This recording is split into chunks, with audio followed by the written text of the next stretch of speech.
Olá pessoal, sou Renato Ornelas, fundador e CTO da OpenX. Nesse vídeo de hoje vamos explicar um pouco sobre transceivers, conectores, cabos de fibra e tudo relacionado a isso. Para demonstrar alguns conceitos, a gente pegou aqui um dos nossos equipamentos que fica no um equipamento nosso de backup, que é um Juniper MX204.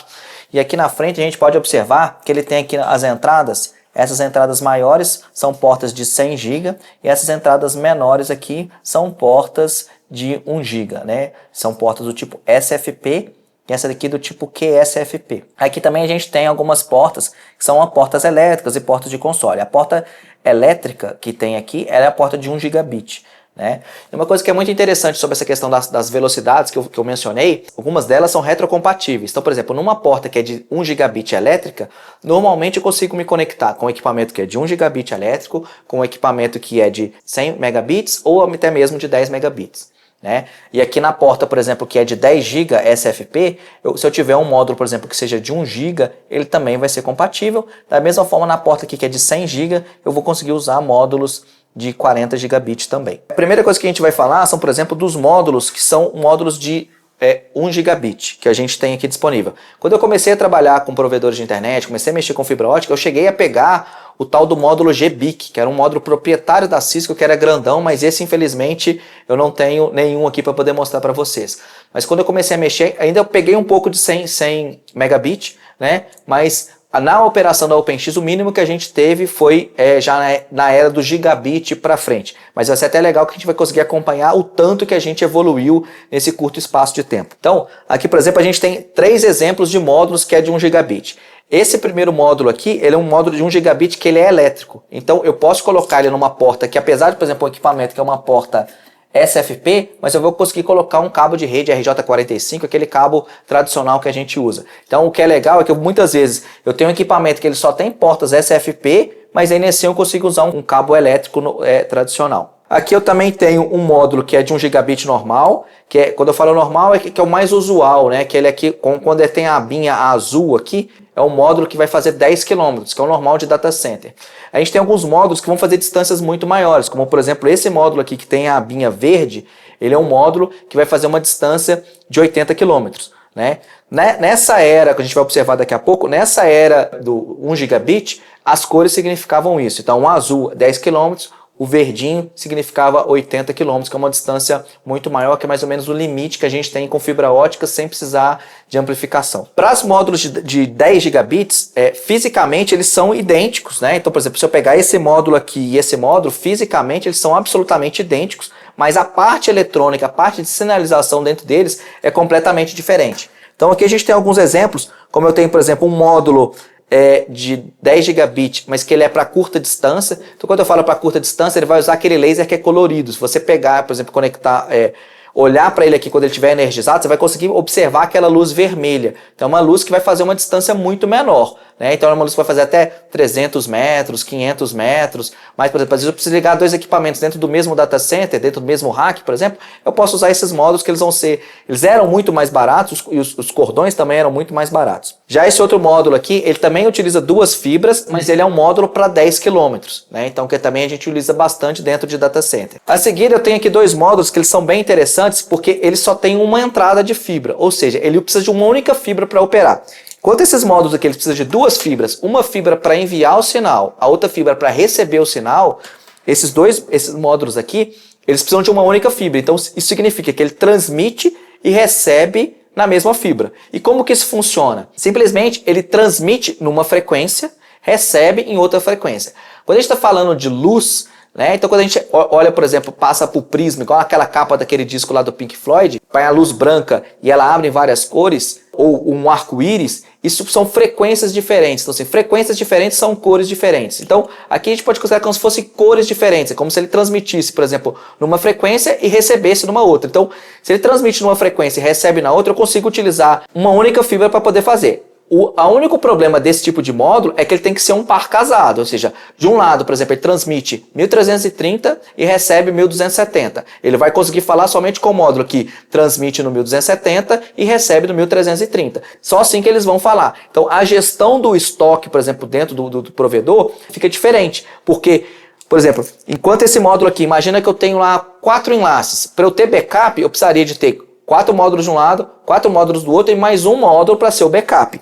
Já se eu estou usando módulos bidirecionais, se eu for ter o backup, por exemplo, eu vou ter 4 módulos de um lado, 4 módulos do outro e mais um par para ser o backup, porque eu não sei qual que vai dar problema, se vai dar um de 1330 ou de 1270. Então, muitas vezes, essa gestão do estoque é mais complexa. Às vezes o cara vai num POP, imagina só, deu um problema no módulo, chega o cara lá, ele foi com o módulo 1330, mas todos os módulos daquele POP eram 1270. Não vai adiantar, porque eles não vão conseguir falar entre si. Esses módulos menorzinhos, tanto de 10 quanto de 1 GB, eles chamam-se SFP. O que diferencia um do outro é que o de 1 GB a gente chama só de SFP e o que é de 10 GB a gente chama de SFP+, indicando que ele tem uma capacidade superior. Na época em que veio os módulos SFP+, a gente tinha um concorrente, que era o módulo de 10 GB também, que se chama XFP. Qual que era a diferença do XFP para o SFP+? A grande beleza da parte, quando a gente está falando de transceivers, da parte de fibra ótica, é que não importa, por exemplo, se o meu equipamento usava, por exemplo, um módulo XFP e do outro lado ele usasse um módulo SFP+. A questão é que a luz que está passando aqui na fibra ótica aqui é a luz que é padronizada. A interface elétrica, o tipo do módulo é completamente diferente. E por que tinham dois tipos de módulos diferentes nessa época dos 10 GB? É porque esse módulo, por exemplo, o módulo era mais caro, porque tinha uma grande inteligência aqui nesse módulo, por isso que ele é maior, e então assim, a parte nos equipamentos era mais barata. Já esse aqui era o contrário, o módulo poderia ser mais barato, porque uma parte eletrônica mais sofisticada estava nos equipamentos. Então, lá naquele início lá dos 10 GB, a gente tinha equipamentos que usavam o XFP e tinha equipamentos que usavam SFP+. Acabou caindo em desuso por uma questão de...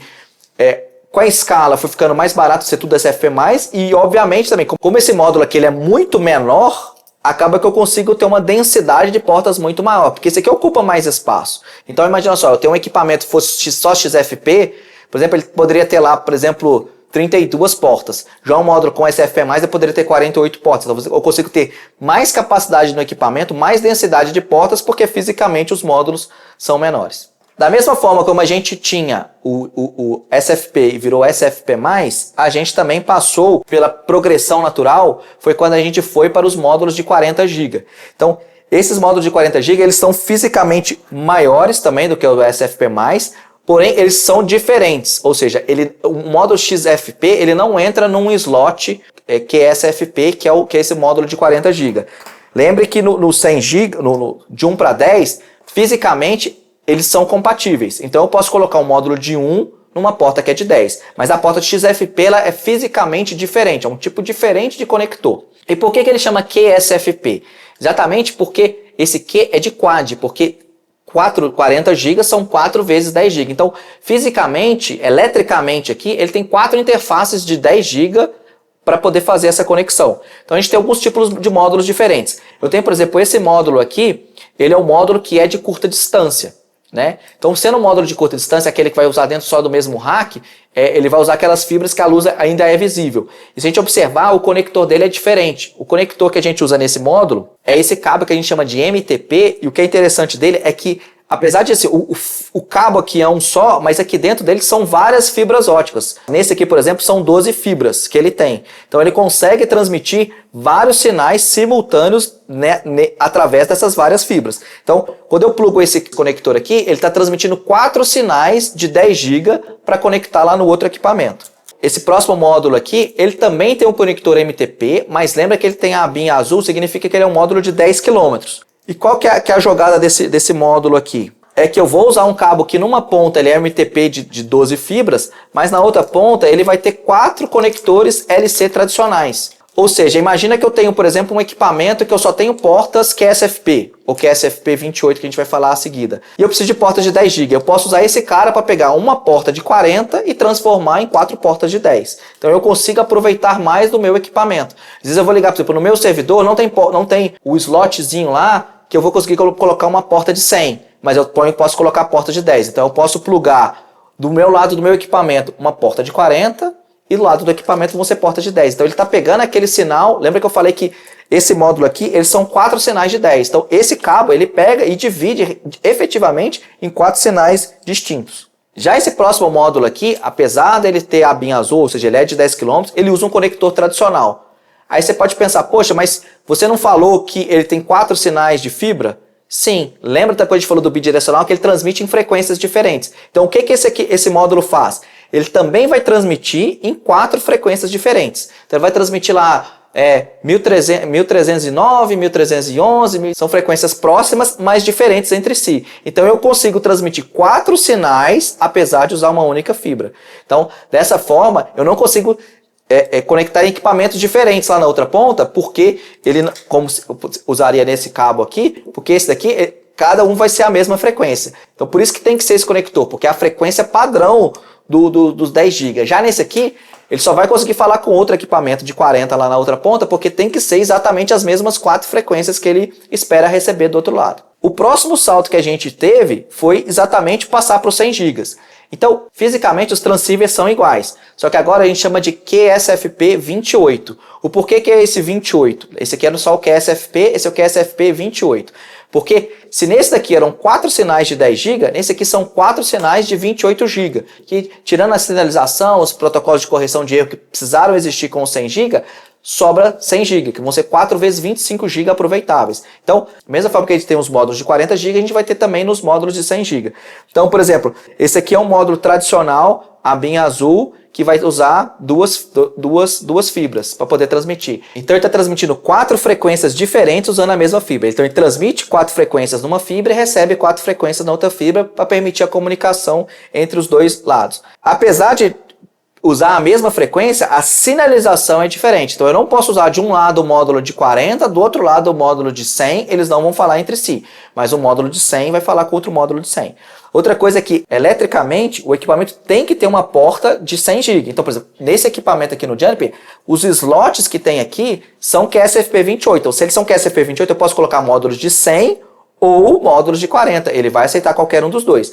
Agora, se o equipamento só tem o slot QSFP, ele não vai aceitar um módulo de 100 GB. Então, assim, a tecnologia, às vezes ela é retrocompatível. A gente viu exemplos que ela é retrocompatível, mas muitas vezes elas não são compatíveis para frente porque a sinalização elétrica é diferente. Tanto para o 100 GB quanto para o 10 GB a gente chegou a usar também, 40 GB chegamos a usar, no 100 GB também temos, que são os cabos DAC. Então eles são, apesar da conexão ser um transceiver, mas ele já é um cabo elétrico integrado, que a gente vai conseguir usar, por exemplo, para ligar 2 equipamentos muito próximos, né? O que é o grande problema desse tipo de conector é que se der problema de um lado somente, eu vou perder tudo, porque eu não tenho como eu trocar só essa ponta, porque ela já é integrada.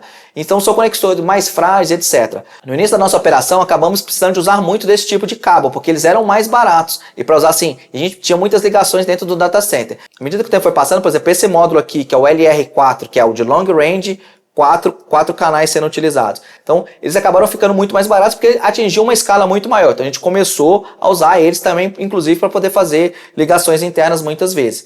Esse módulo CWDM4 é interessante porque ele permite distâncias menores. Ele era bem mais barato do que esse. Então, no início da nossa operação, também usamos bastante desse CWDM4, mas no longo prazo, o que aconteceu é que os preços dos dois ficaram muito parecidos. Então não justifica, por exemplo, que a própria gestão do estoque não justifica eu usar o CWDM4 e ter um estoque de CWDM4 para ter reposição, um estoque de LR4. A gente acabou, aqui na operação de São Paulo, por exemplo, a gente já está praticamente trocando todos os CWDM4 que a gente ainda tem por LR4. Uma outra coisa que é interessante falar do CWDM4, apesar da aba dele ser verde, ele não é de longa distância, ele é de curta distância. Então, assim, os modos de longa distância, quando a gente está falando de 40 ou 100 GB, a abinha deles vai ser vermelha ou vai ser branca. Né? No 100 GB, o vermelho é 40 km e o branco é 80 ou 100 km. Então, isso é muito importante você se atentar a isso, que sim, as cores têm significados, só que obviamente vai depender de acordo com a velocidade. Próximo salto que a gente tem agora exatamente são os módulos de 400 GB. Então, como é que ele chama o slot dele lá? É QSFP-DD. O que ele é diferente é porque aqui ele tem não só uma faixa de contatos, ele tem 2 faixas de contatos. Então acaba que ele consegue transmitir muito mais sinais, né? Então ele consegue ter uma capacidade muito maior do que o outro. Então, nos módulos de 400 GB, aí a gente já tem, por exemplo, o módulo de 400 GB aqui, foi um negócio que é muito interessante, que nos 400 GB ele já tem módulos que a gente chama de coloridos, que já são módulos compatíveis com o sistema de WDM, que vão conseguir vencer distâncias muito maiores. Então, esse módulo, por exemplo, ele é de curta distância. Tá vendo que a abinha dele é verde, significa que ele é um módulo de curta distância. Falando um pouco agora sobre os conectores, né? Então a gente tem esse conector que é o que a gente chama de MTP ou MPO. É um conector que vai usar um cabo que vai ter várias fibras aqui dentro para poder conectar. Então, o que é legal dele é que ele é denso, tá vendo? Ó, no único conector, eu já vou plugar, por exemplo, 12 fibras de uma única vez. Outra coisa importante é que a cor do cabo tem significado também. Então, se o cabo ele é verde água, ele significa que ele é um cabo de curta distância, que é aquela luz que eu falei que é a luz visível. Já se o cabo, por exemplo, ele é amarelinho, é um cabo da fibra monomodo, que significa que ele vai ser capaz de vencer distâncias muito maiores. Então aqui a gente tem um outro tipo de conector, que é um conector mais compacto, que é o conector que a gente chama de LC. Temos aqui nessa outra ponta esse conector maior, que é o conector que a gente chama de SC. Esse aqui, por exemplo, nesse cabo, o que a gente tem são conectores LC, que eles já são acoplados um do outro, porque lembra que ele precisa de uma fibra para transmitir e uma fibra para receber. Então eles já são integrados aqui de uma vez. E do outro lado desse cabo ele vai usar um conector MTP exatamente porque é aquele conector que tem várias fibras. Então, pessoal, o que vocês precisam saber é entender quais são as funcionalidades do equipamento de vocês para que vocês consigam se planejar. Muitas vezes é melhor você, por exemplo, comprar um equipamento que vai permitir que você expanda, mesmo que naquele momento você não precise. Por exemplo, quando a gente comprou alguns equipamentos, eles já tinham portas de 100 GB, por mais que os módulos de 100 GB fossem muito caros na época. Mas como eles eram compatíveis já com módulos de 40, a gente foi comprando esses equipamentos usando módulos de 40, e assim que a gente teve necessidade de mais capacidade para interligar aqueles dois equipamentos, a gente trocou por módulos de 100 e fomos aproveitando recursos que já estavam disponíveis nos nossos equipamentos. Então, por exemplo, o Juniper MX304 que a gente tem na nossa rede, que veio para substituir esse equipamento, o MX304 ele já tem portas de 400 GB. No momento, a gente usa ele somente com portas de 100.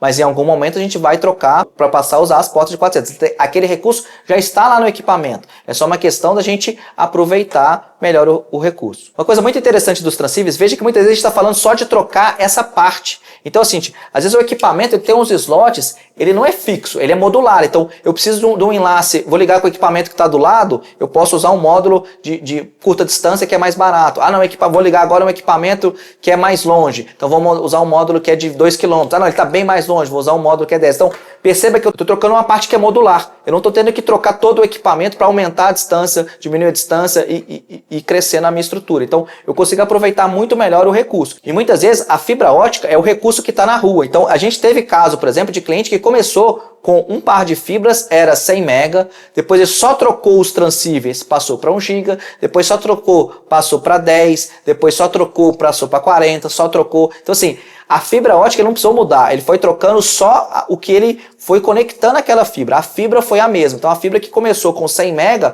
hoje, por exemplo, ela é capaz de passar 400 GB ou até mais. E aí, pessoal, comenta aqui embaixo quando foi que você começou, qual foi o primeiro módulo óptico que você usou, os famosos transceivers. Comenta aí pra gente ver se você é da velha guarda ou se você já começou na era dos 100 GB.